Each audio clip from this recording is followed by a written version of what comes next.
ये जो आपके रिश्तेदारों ने पेपर संभालने के नाम पे प्रॉपर्टी हड़प लिया है ना, कभी सोचा ही प्रॉपर्टी होती क्या है? मतलब एक कागज घूमते ही मालिक ही बदल गया। हाई लीगल है, नॉट लीगल काम। बॉलीवुड में तो कितनी बार देखा है, बागवान में बंगलों पे झगड़ा हुआ, घोसला का घोसला में प्लॉट का फ्रॉड हो गया। पर कानून के हिसाब से प्रॉपर्टी सिर्फ जमीन या घर नहीं होती। प्रॉपर्टी मतलब कोई भी चीज जिसके आप मालिक हो या यूज कर सकते हो, कब, कैसे, किस कंडीशन में, ये सारे राइट्स आपके होते हैं। तो प्रॉपर्टी के ना कुछ टाइप्स होते हैं, जैसे कि मूवेबल प्रॉपर्टी, जिसे आप एक जगह से दूसरी जगह ले जा सकते हो, फॉर एग्जाम्पल गाड़ी, गहने, फर्नीचर, सब कुछ। फिर आती है मूवेबल प्रॉपर्टी, जिसे आप कहीं नहीं लेके जा सकते, जैसे कि आपकी जमीन जिसपे इतने कलेश हो रहे हैं, या कोई बिल्डिंग, फ्लैट, प्लॉट, ये सब कुछ इमूवेबल है।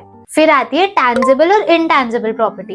अब टैंजिबल जैसे कि घर, गाड़ी, गहने। फिर इनटैंजिबल है जिसे आप टच नहीं कर सकते, जैसे शेयर्स, ट्रेडमार्क, कॉपीराइट। सुना कभी इंटेलेक्चुअल प्रॉपर्टी है या उस गाने का कॉपीराइट आ गया है तो वो भी प्रॉपर्टी, बस वो इनटैंजिबल हो जाती है। प्रॉपर्टी का लीगल मतलब जानना बहुत जरूरी है, क्योंकि ये जो टेक्निकल वर्ड्स है ना, ओनरशिप, सेल, रेंट, गिफ्ट या विल, ये सब यहीं से कंट्रोल होते हैं। आपकी एक छोटी सी गलती और जिंदगी भर का डिस्प्यूट। तो अब ये भी जान लो कि आपके लीगल राइट्स क्या होते हैं प्रॉपर्टी को लेके। एक होता है राइट टू पोजेस, यानी कि चीज अपने कब्जे में रखना।